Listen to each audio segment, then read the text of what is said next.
Welcome to Leadership, the Secret Sauce, the podcast where we talk to extraordinary coaches and leaders to dive into the realms of leadership and coaching. We're your hosts, Dave Lipsky and Matt Dodson. So let's jump in with another guest and find out their answer to the question, what is your secret sauce? All right, before we begin, a quick shout out to our sponsor, Character Matters Coaching and Consulting, where they believe that your character is the compass guiding you through life's journey. Whether you're facing personal or professional challenges, they are dedicated to helping you discover and strengthen the core values that define who you are. Dave, what is on the show today? Welcome, Özlem. I wanted to start off and ask you a check-in question. Where are you calling in from? What's the weather outside? And then what is your weather inside, if you were to describe it? Perfect. Thank you, David. You started with my best check-in question when I start, trainings or something. So I am calling in from Amsterdam, Netherlands. And luckily, we are calling in a very, very beautiful day. Even though it's the early May, it is really very sunshiny. Yesterday was like a summer day, and like we just wear t-shirts and stuff. So this is really a beautiful day outside. And inside is also very beautiful because I've been traveling a lot in the last couple of days, and like I'm finally back home to a nice weather. You know, it's Friday and now we're all together. So it's like, inside is also very positive, like the outside, like it's a springtime. It's wonderful. I'm here a little bit above New York City, about an hour north, and it's around 60 degrees Fahrenheit. I still can't do the Celsius translation. I apologize. I will do it later on. Okay. And it is absolutely one of my favorite times of year because it's when all the pear or the dogwood trees or cherry blossoms all bloom. So everything is beautiful along the road. And inside, I'm feeling good. Got a good night's sleep. Excited to talk with you. And Matt, how about you? What's the weather inside and outside? All right, so outside it's warm. It's getting up, I think it's about 75 degrees. It should be pretty in the mid 80s today in Texas in May. And inside, you know what? I wanted to kind of, today we're recording, and it would have been my mom's 78th birthday had she been alive. Oh, wow. And that was, it's kind of interesting to think about, the kind of questions I would ask my mom about her normal birthday. So this is how I would describe it. And I would describe it that the storm has passed and that the sky is clearing.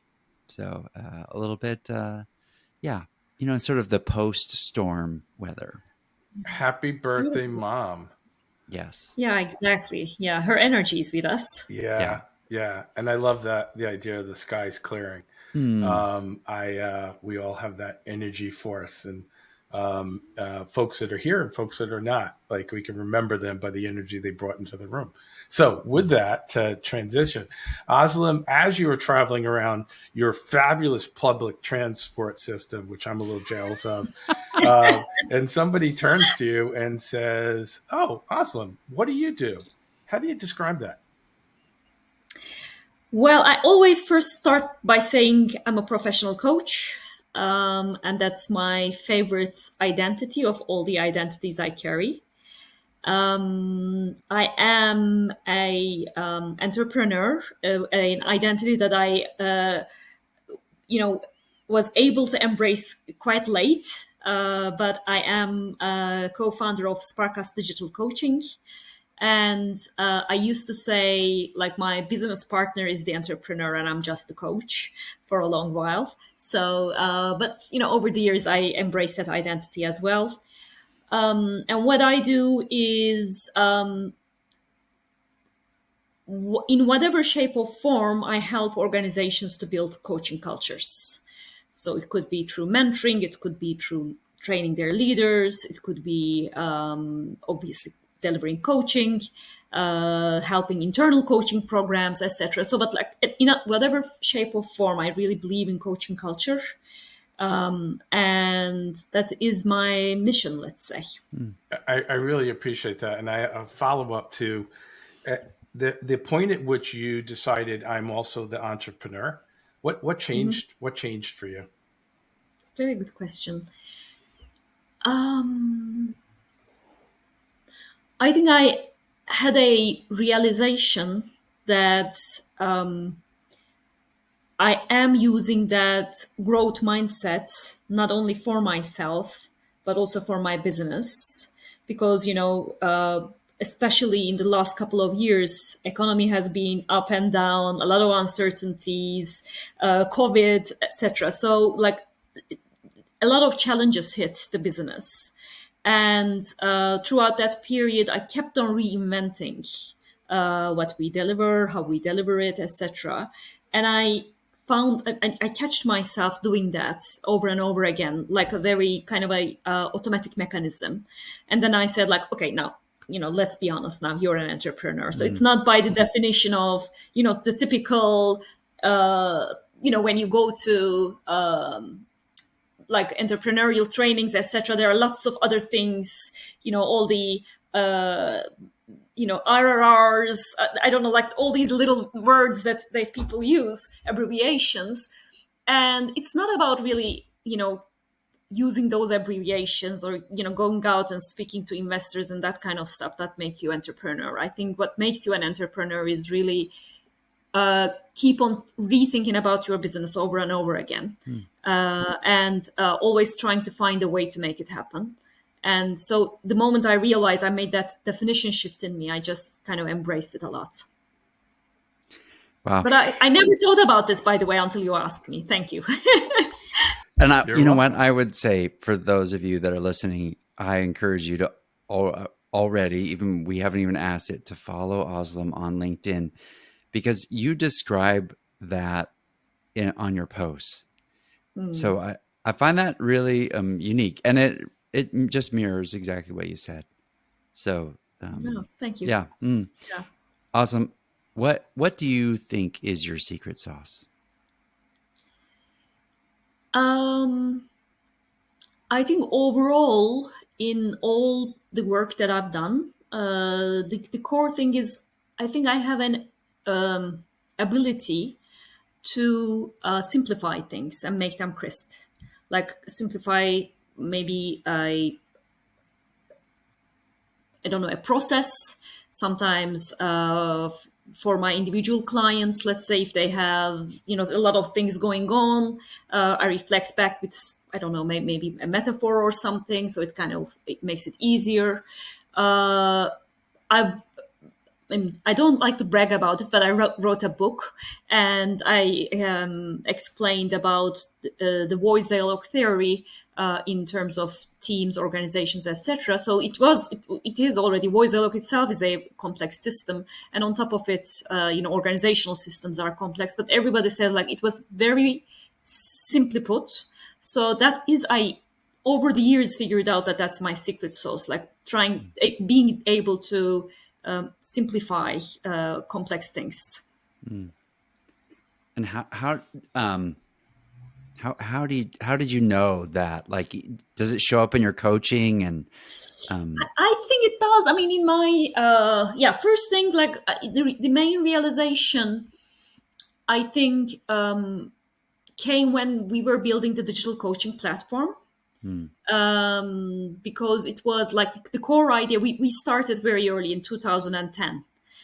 Before the technology was still very not that good, let's say, and coaching was mainly done even not online, but most of the time face to face or with telephone, but like in person, let's say. So trying to create a system that can serve tons of people but still feel personalized was a special experience, let's say, to think about like how do you make it so simple and so applicable to many people so that it will still touch hearts, but it will still be a product on one hand. So I think that was the period I started recognizing that I'm able to do that. But the confirmation was when I heard it back from other people, like my coaches, or when I was delivering a training, or I don't know, after writing the book. I heard it a lot after the book. So that was more like a confirmation that I was already doing it. But when I look back, like the initial memories of it is like really designing the digital exercises to fit the masses. Yeah. If you were coaching me, and which I often am, unfocused in a lot of different places, and you were helping to simplify my field, right? What would that look like? What would I experience from you? So it would be probably giving you a lot of space for you to speak first and note down all the things I heard. First, a little bit categorize what you said and give it back to you to check if those are the categories, if something else needs to be there.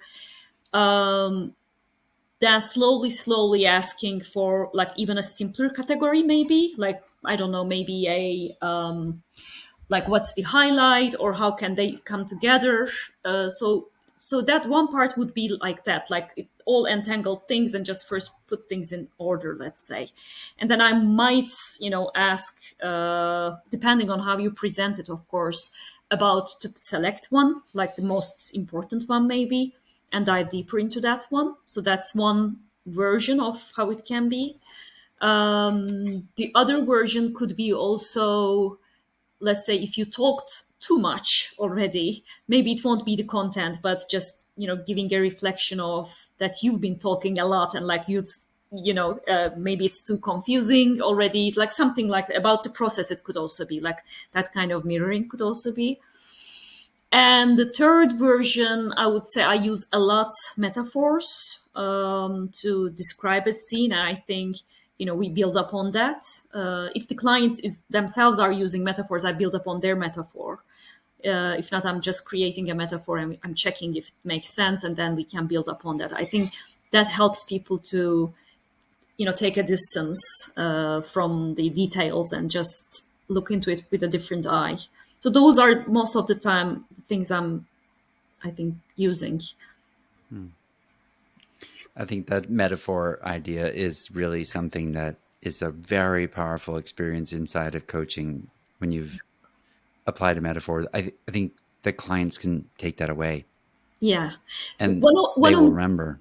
one of the mostly used metaphor that I have, for instance, is also about the coaching process. Maybe it would be also be interesting for the listeners. Is I also describe the last session, for instance, the closure session, with the metaphor of learning to ride a bike. And that's like the whole idea is about the empowerment. And throughout the coaching process, when you're learning to ride the bike, somebody is running behind you, holding the bike for a while, and then slowly they leave it. And then after a while, first you're just checking if they're still there, but after a while you just totally forget about them and you ride your bike. And that is the empowered person already. So I always start the closure session with this metaphor, for instance. So that is just to give an example to the listeners. Yeah. What's the toughest part of learning to ride a bike from a coaching standpoint for the client? I think the self-belief that I can do it. I think that takes the most, the rest is like, oh, can I be balanced? Can I really do it? Can I really control? But the rest comes later. So the first is like the self-belief that I can do it. But it takes a while for people to get there. Yeah, I like that. I am a bike rider, right? Yeah. And it's interesting with coaching as well.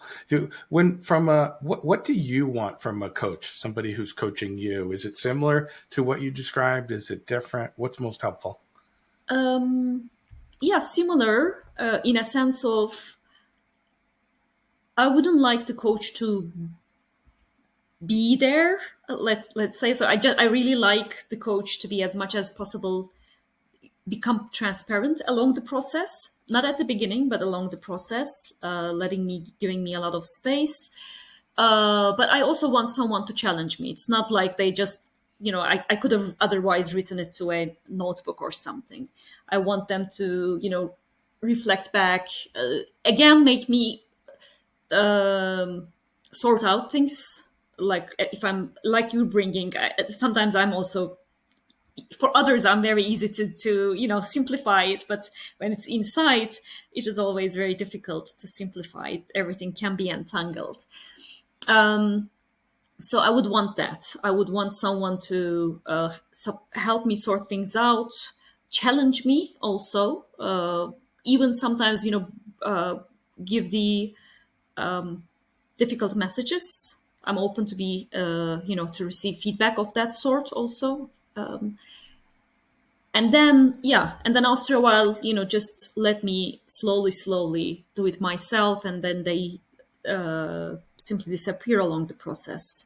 I'm not one of those people. Some people really like to receive resources or to be reminded. No, I'm just generally like, if I really own something internally, I just act on it already. So I don't need that kind of a monitoring process, but I really need to feel it inside. So if my coach can support me to find that sweet spot in me, then like they've already done their job.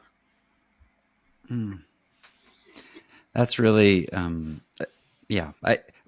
one of the things that kind of came to mind as you were talking was the idea that in that coaching conversation, there's a co-creative thing, and then they allow for the coachee to really own that whatever was created. Yeah. And, Yeah.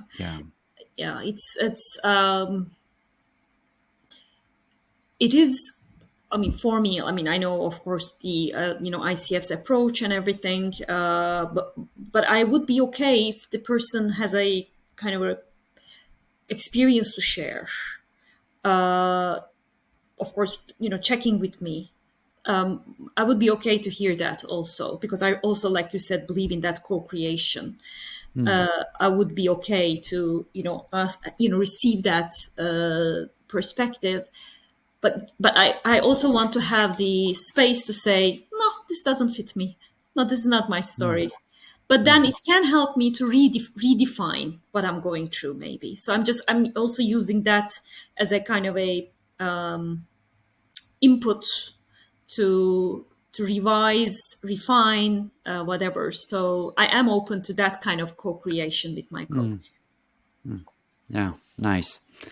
Özlem, what are some resources that you would recommend that people read or listen to, or that you found to be most helpful in the coaching world?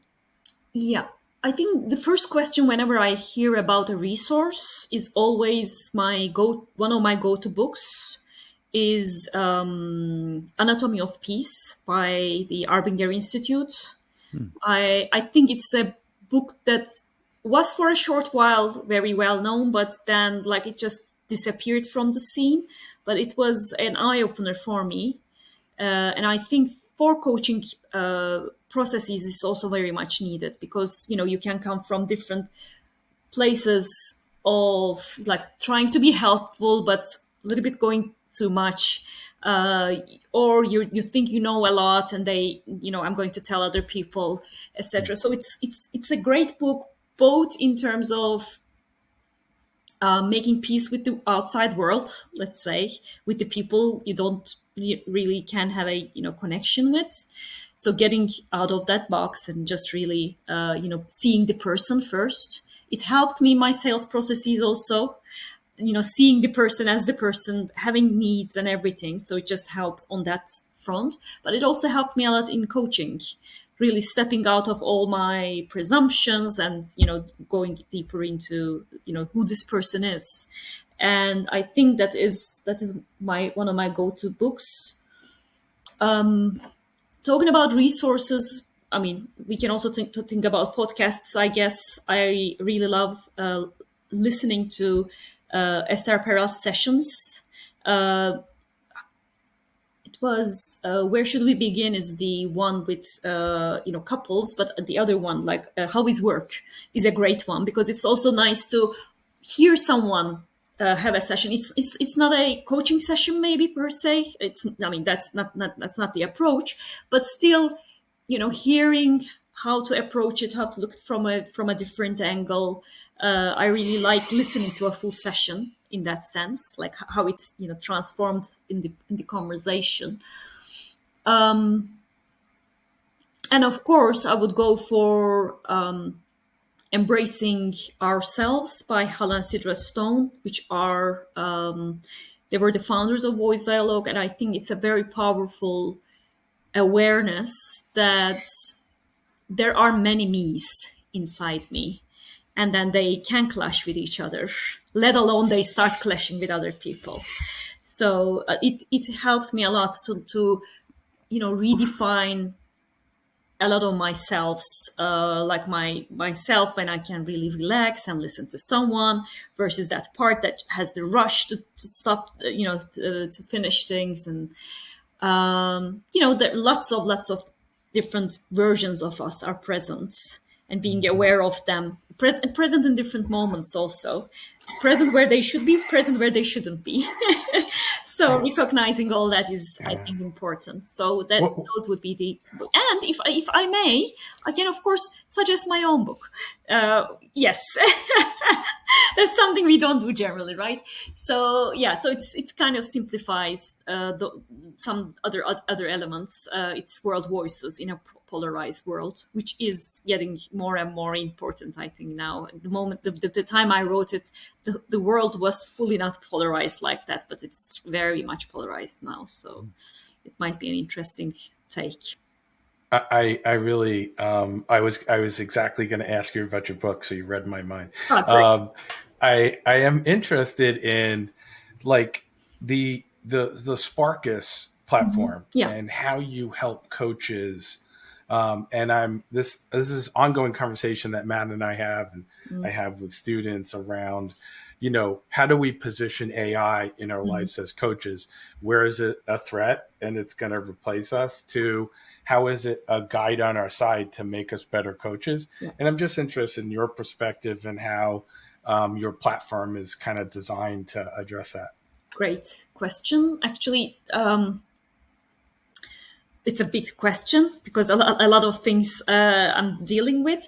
So I will go one step back, and I will first start with the times without the AI, that the times that we build it, because it stemmed from a very real need. It's not like nowadays there is like, oh, let's put an AI source to everything.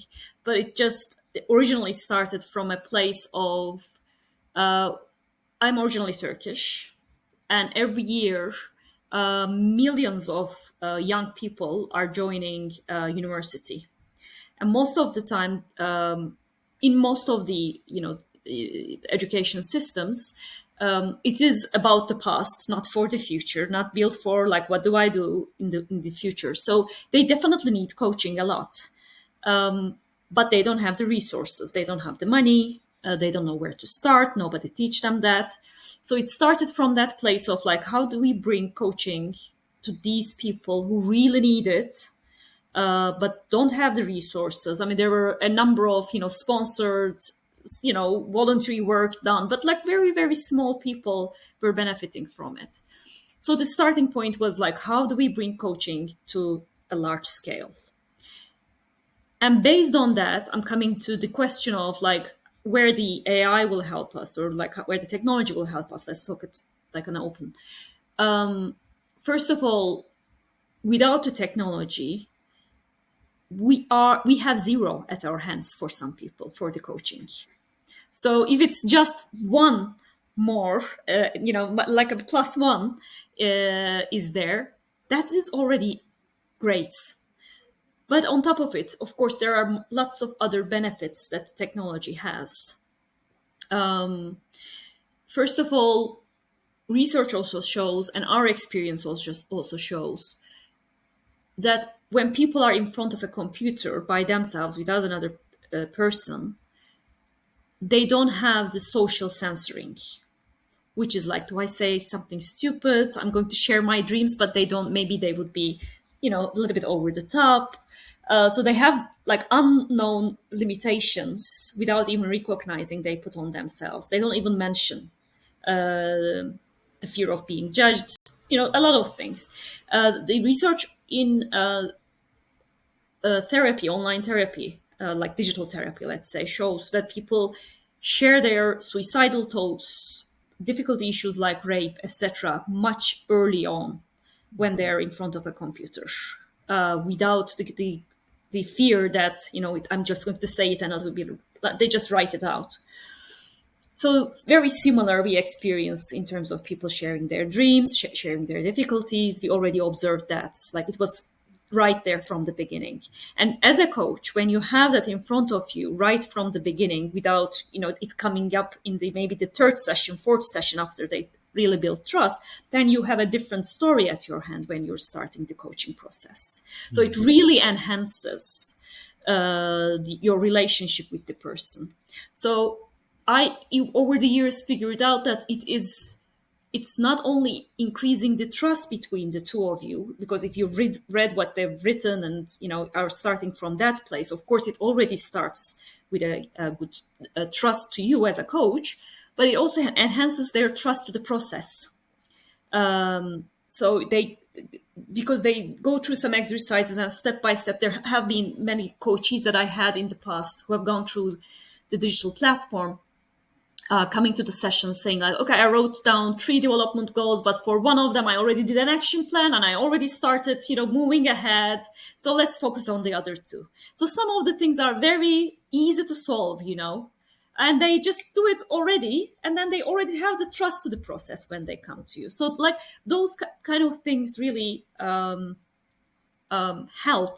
And that's where I think the technology and the coaching, when they come together, it will be amazing. I mean, more and more amazing, because originally, like when we started these things I'm saying, were there even before the AI, where people were just doing things digitally. Now there is the AI, and then the AI can actually very much personalize the whole process for the person. So they can ask more questions, based on the person's thoughts, etc. The tricky thing, of course, is whether we will leave all personal judgment aside after a while, get so used to something else telling us what to do. That is where the humanity will go is another question. But then it will be part of our coaching conversations, I think. So yeah, I'm very hopeful about how these things come together. That's great. That's a really unique perspective, because I think it challenges some of it's an extension of digital coaching is what I'm hearing you describe. Yeah, it is. Versus, it is competing with coaching. No, yeah, it's not. It's more of like cooperating. It is. It is partnership. But I think I also understand where people are coming from, because when we first started, when I was saying digital coaching, everybody thought it was online coaching, and even I had to debate that, like, it is doable. Don't worry, like you don't need to be face to face with each other. Like there are moments that, of course, it is good to be really in person, but not necessarily necessary all the time, and not convenient all the time as well. So even that, like many people were having difficulty defining, is it better to be face to face? Online is okay, but back in those days I was saying like, no, I'm not talking about Skype coaching. In those days it was Skype, so it is something else I'm talking about. So like I have the whole experience in the last 15 years now, using the technology and the coaching together. So I think it will take time for people to come there, but at the end, I mean, I'm letting people informed from the future that it is a great place to be. Those two, if you look into the idea of like, how do these two partner, how do they accelerate each other, then there is a lot of possibilities. Yeah, I am fascinated with your mindset shift and how you got to the future. And is there anything that you learned about yourself in the shift that could benefit people that haven't gone through it yet? Yes. It was like the original, the core thing. I will first say the message is, don't expect it to be the same as the rhythm of the human to human coaching. When we first started the platform, we said like it takes time to grasp things, like just for things to sink in. So what we did was they would do an exercise, then have a conversation with the coach, do another exercise, have a conversation with the coach. So, but the feedback we received again and again is like, don't cut me off. I just started a process and you're cutting me off and just saying like, no, now you speak with your coach. Like, just don't do it. So, what I learned along the way, I mean, many similar stories, I would say, but at the core, I learned that it has a different rhythm. It has a different energy to it. So don't try to replicate what you generally do in a session to the digital. It will be another. It would be another story. It will have its own, dynamic. But once you accept that and build upon that, it will work well. I really like that. I did. One of the complaints I get is too little time, too much time, and this is timeless. It's just enough time. Yeah, exactly. I like that. Yeah, exactly. Yeah. Enough time. Yeah. So Özlem, as we just sort of reflect on, like, I think my reflection of this discussion, because I was not expecting, and you did this, was you painted a picture of a different way for people to think about coaching. Mm-hmm. And it kind of did the same thing that you talked about with this entrepreneurial growth mindset. In my mind, you've shifted the way I've thought about the coaching conversation. How Like, so? I hope that really is good for people to understand that it's very possible that the way you've been thinking about a coaching conversation, and maybe you've had a coach and maybe it's been very effective, but there are other ways to think about the coaching conversation that will, the intent is to shift your perspective. And my reflection for this time, other than you do have the entrepreneurial spirit, like mindset, because you did that just now. I think that's wow. Thank you. My mind is kind of blown just to think in terms of like what a coaching conversation could look like, almost in there's a program piece and then there's a conversation piece. And so I really like it. It comes down to empowerment again. So it's not, sometimes us coaches, we are looking from the perspective of the coach all the time, but it's actually the coachee is going through a journey. It is, how we empower them, how technology empowers them, how technology is too much, how we are too much sometimes. Like sometimes the technology needs to get out of the way, sometimes we need to get out of their way. So it's again comes down to how do we empower them. So that's my core. Yeah, that is the coaching conversation for me. Yeah, that's beautiful.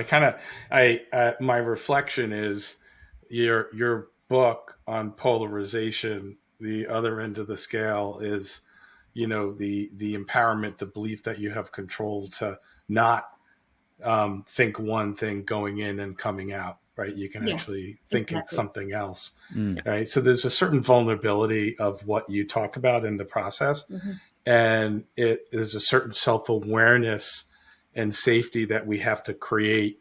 And what I also reflect on is safety is not always best created by another human. You said the research in terms of people being able to share things, and I am continually amazed at how people can accelerate and share things with an AI chatbot that they just don't get to with a human. We have so many things that get in the way. So I love the partnership idea of technology. Thank you. Yeah, you're welcome. Yeah. And by the way, it's not different than what I'm telling in the book, because it's also like we're talking in terms of the polarities, but depolarization is really trying to figure out like what's best in each one, and like how those two can collaborate. So probably the same mindset. Thank you for, I didn't make that connection, but it's very, very similar. You were right. Thank you. Awesome. What's the best way for our audience to get a hold of you? Like if they're curious either about Sparkus or, if they read your book and they, have some more questions. Sure. I mean, the most is like I'm very active on LinkedIn, so they can find my LinkedIn website. For those who are Turkish, would probably search for my name with the Turkish letters. I'm using the other letters, let's say the Latin letters. They are the Latin letters anyway, but like not non-Turkish way, they need to find my name. So LinkedIn is one. They can check Sparkus's website, www.sparkus.com. So those are the most, and of course they can follow the social media of Sparkus, because we also share on Instagram, also on LinkedIn as well. They can check the pages. So sometimes we're sharing a blog post, sometimes a cheat sheet, sometimes just a thought, like something happened and I just read something and I want to share it. So yeah, I would be happy to be connected. Yeah. Dave? A final shout out to our sponsor. Are you feeling stuck or overwhelmed? Character Matters Coaching and Consulting provides leadership coaching and consulting to empower you to overcome obstacles and reach your full potential. Visit charactermatterscoaching.com to learn more about their transformative coaching and how to get connected to Matt for your organization. Thank you so much, Özlem. It was a pleasure meeting you. Same here, definitely. I mean, I got some new awarenesses about myself and the process, and thank you so much for giving me the opportunity. Yeah, very honored to spend the time with you. Thank you. Thank you. Until next time. Thanks for listening. If you love this podcast, please share it with another coach or leader. Make sure you go to the show notes to get all the resources from today's episode.